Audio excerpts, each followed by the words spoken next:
Hey guys, welcome to another episode of Initial DIY Mods. Today we're going to be taking apart our DSM 5-speed 4G63 all-wheel drive transmission. It's pretty similar for the Evo and for the front-wheel drive transmission, but there's a few little subtle differences. We're only going to go into the all-wheel drive variant today. This comes out of the all-wheel drive Mini Cooper swap that we've done. Check out those videos here in the card. Please share with your friends as well. I'm sure that they love cars just as much as you, so they'll be interested in seeing this as well.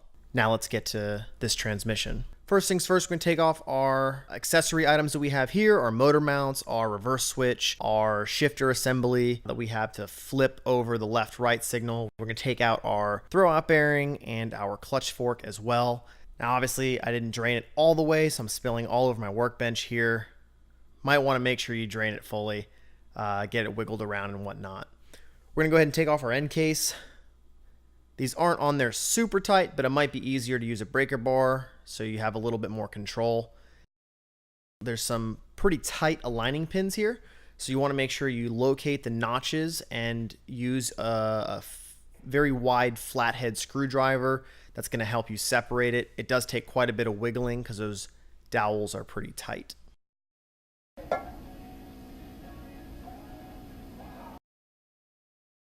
Now you can take off these snap rings. These are always miserable to get. This is the best way I found to do it. Once you got it started, you can use some needle nose pliers to really get it out.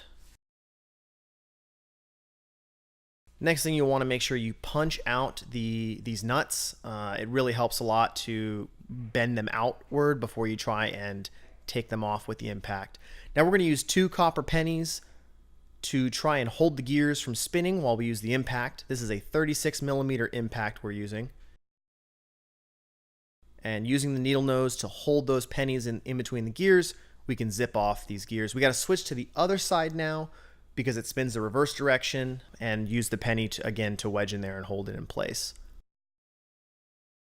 Now we have to punch out our 5th gear shift fork. And once you get that roll pin punched out there, this fork will just slide right off with the slider as well as the synchros. Now you can go ahead and remove 5th gear. And we're just going to mark everything and put it in our own separate little baggies. Try and keep everything as clean and organized to make it easier when we reassemble things with new parts. Now we're going to go ahead and put out these ball detents. This is going to be the spring-loaded pieces that kind of have that click feeling when you shift.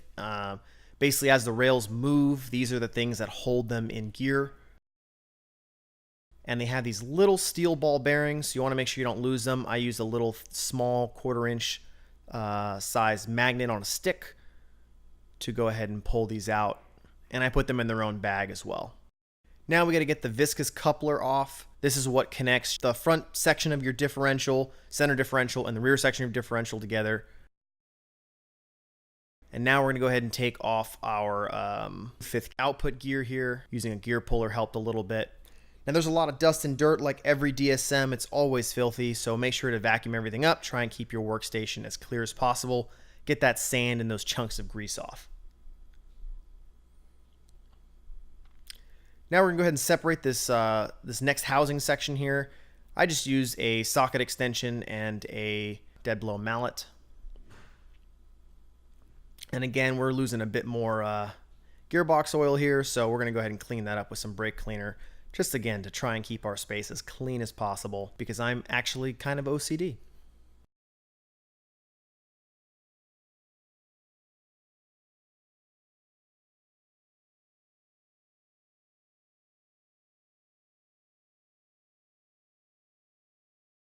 Now you're going to want to go ahead and grab your center differential. There is a little ball in here, a little ball bearing. So as you pull up, that ball bearing will typically fall inside. I'm using another magnet on a stick to try and get that ball before it falls in. I've snagged it, so I place that aside and go ahead and put the differential into my new bag. Here's a sample of the ball.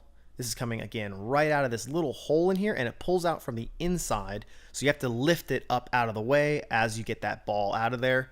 And I've got its own separate bag for that as well. Putting that in another bag and putting it aside, we're able to start cracking loose our, I guess, lower housing bolts or our main housing bolts here. This is what allows us to get access to all the gears. These ones are a bit tighter, so the breaker bar really does help here. If you have a good electric impact or an air impact and it's not 2 in the morning, you can feel free to use that without annoying your neighbors. Once those are all cracked loose, I went ahead and hit them with the electric impact just to get them off a little bit quicker and threw them all in a bag. Again, I also threw the reverse bolt in there as well. It's a pointed nose cone bolt. In this case, I believe somebody already swapped it with a regular bolt, but I think they're already Torx bolts, which is kind of weird, so makes sense somebody swapped it. Now we've got our center housing off, or our main housing off. You can see that plastic piece that fell there. You want to be careful with that. That's actually the oil galley. When the gears throw the oil up, that helps bring it out towards the 5th gear. So that snaps on the inside of this part of the case. Now we're taking out the output shaft for the rear wheel drive for the transfer case. The main thing here, I did this kind of out of order. It would have been easier to take this out much sooner when the case was still on and you don't risk dropping your gears. Now I'm going to go ahead and take out this. This is the output shaft, basically. Again, that connects not only the coupler, but also connects to the front differential as well. Now that that's wiggled out, we can go ahead and get our front differential out. This is pretty heavy and it's in there in a pretty perfect fit. So it did take a while and I pinched my finger a little bit, which hurt a lot. And that's what I'm complaining about right there. Using an old FedEx bag, they're really durable and really helpful for keeping some of these larger, heavy items in place. Now this is our reverse idler gear, or sorry, our reverse idler gear. And this basically allows it to reverse direction. And you can see me there just playing and disassembling the selector for the reverse gear there. And now what we're doing is we're pulling off the base of that selector. They're bolted on. With 2 bolts, we pulled them off and then we reinstalled them to continue holding the rest of our selector assembly.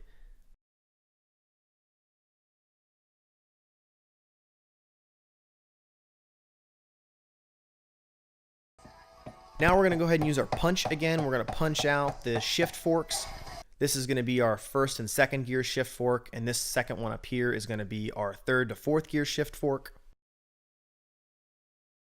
It helped to use a really thin, in this case it's a Torx bit, but any small screwdriver to help finish it off the rest of the way there. The punch got it most of the way, but it was a little bit too big to finish it off. Using our magnet, we're able to fish out the roll pin. Now this part took some finagling. We really had to mess with the shift lever here, back and forth, up and down, trying to get our selector shafts off as well as our shift forks off all in one piece.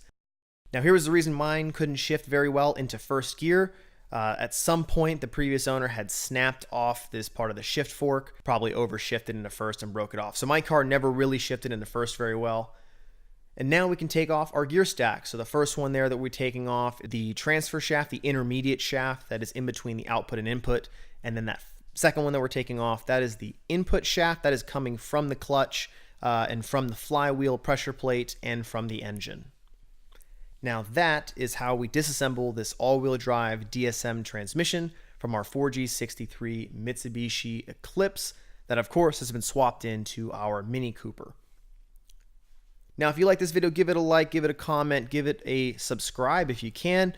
We're going to go ahead and take apart the transmission gears themselves, the gear clusters, the gear sets. We're going to take them apart in the next video. So make sure to subscribe and hit that bell button for notifications so you know when that comes out.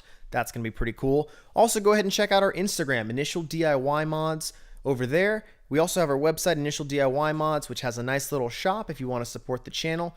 Go ahead and check us out on Patreon as well. We have a little page up there. Anything really helps to keep these videos coming out in as consistent of a fashion as we can. See you next time.